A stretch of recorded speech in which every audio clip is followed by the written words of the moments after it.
What are you doing this evening? Shall we go out? Not this evening. I'm going to work on a project until late. And when do you think you'll be free for a drink? I don't know.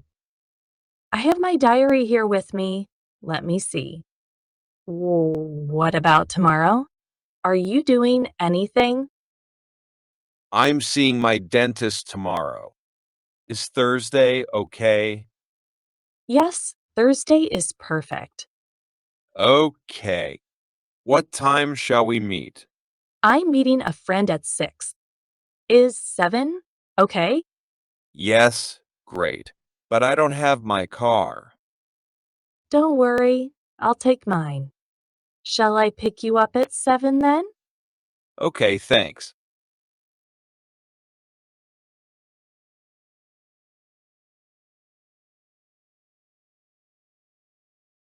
I've been working all day. Have you taken the dog for a walk yet? No, I haven't. I've been working all day. I've just come home from work, and I haven't the time to walk the dog yet. So how long has the dog been home alone? For about 6 hours. You have walked the dog 0 times since last weekend. Why don't you take him for a walk? Well, I've been doing things all day too, you know. I have a very important meeting tomorrow and I haven't finished my presentation yet. Okay, I will go then. Have you seen the collar and the leash? They are in the kitchen. By the way, have you eaten anything yet? If not, could you get us something from the supermarket?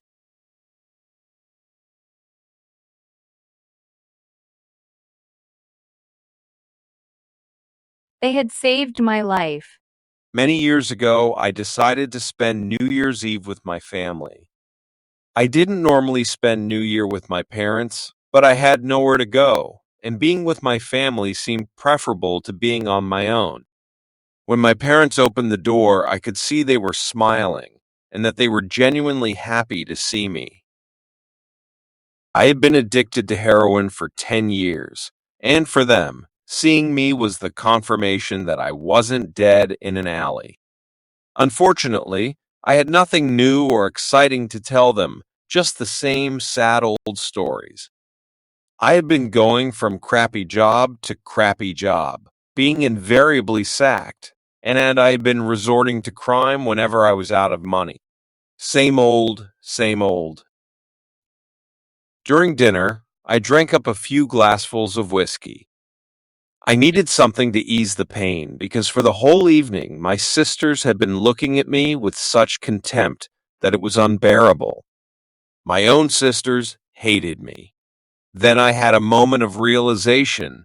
I discovered that they would never hate me as much as I hated myself. When we finished dinner, I raised my glass. I'm going into rehab, I said. My parents looked at me with some kind of hope. Parents never lose hope. But my sisters just looked down with disdain. They knew perfectly well that I had been in rehab centers many times before, and that this time wouldn't be different. But this time, it was different. After that day, I remembered that look in my sister's eyes every day, every time I wanted to shoot some heroin. 10 years later, on a New Year's Eve, I thanked my sisters because they had saved my life. They kissed me with their new look in their eyes, the look of love.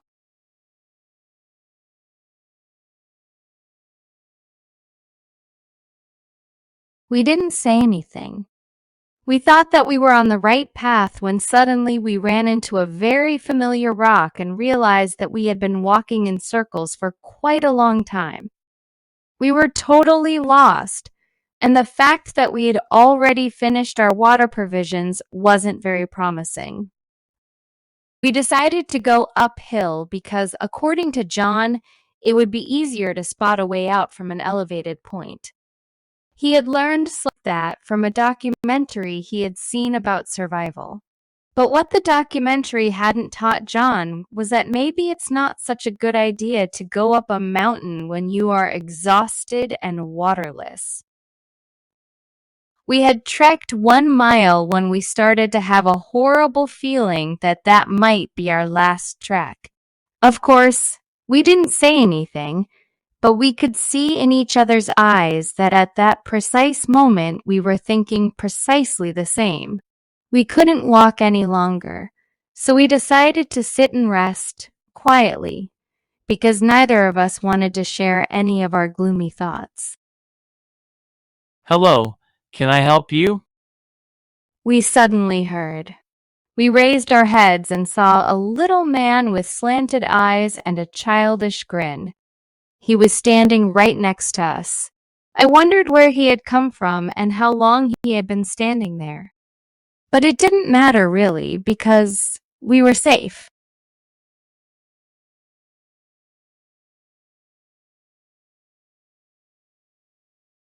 We will be enjoying a healthier existence.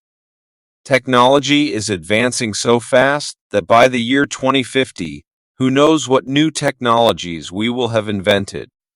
It is quite likely that by 2050 we will have used up most of the Earth's natural resources, and so we will be relying on wind and solar power.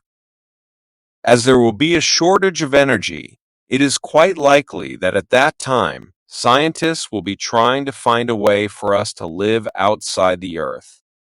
Before the end of the next century, it's possible that people will be living in cities on the moon or perhaps in cities on the seabed. By 2050, it's possible that scientists will have already discovered how to cure diseases such as cancer and, due to the advancement of genetic engineering, maybe hereditary diseases passed down from generation to generation will have disappeared forever. It is quite possible that by 2050 life expectancy will have increased to 100 and that we will be enjoying a healthier existence. Another area likely to have been affected by technology in the year 2050 is education. Many students will be studying online from their homes.